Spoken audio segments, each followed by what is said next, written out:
My name is Ningtao Mao. I'm a professor of fiber and textile technology.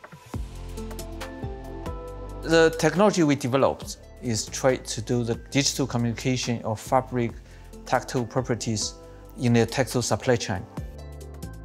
So what we developed, the two technology here.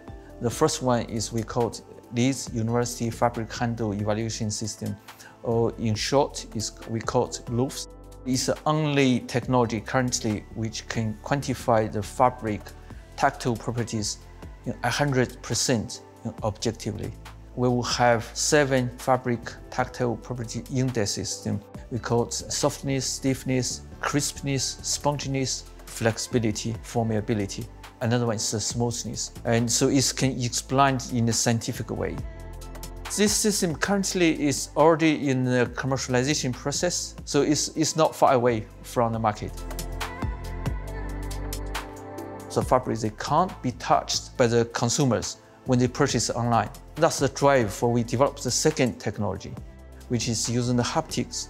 Using our loop system, we try to characterize the fabric properties. Then using the data, input to the computer, so this data can be transmitted in the haptic device. And what we currently use is called ultra haptics. They're using the ultrasound. They can produce the patterns, and we can control their moving. We can control their head, so they can produce like waves, which can simulate the surface of the fabric to simulate what the fabrics feel. So you don't need to touch the real object. During the time they make a decision to buy it, they already can feel it in the other end of the world.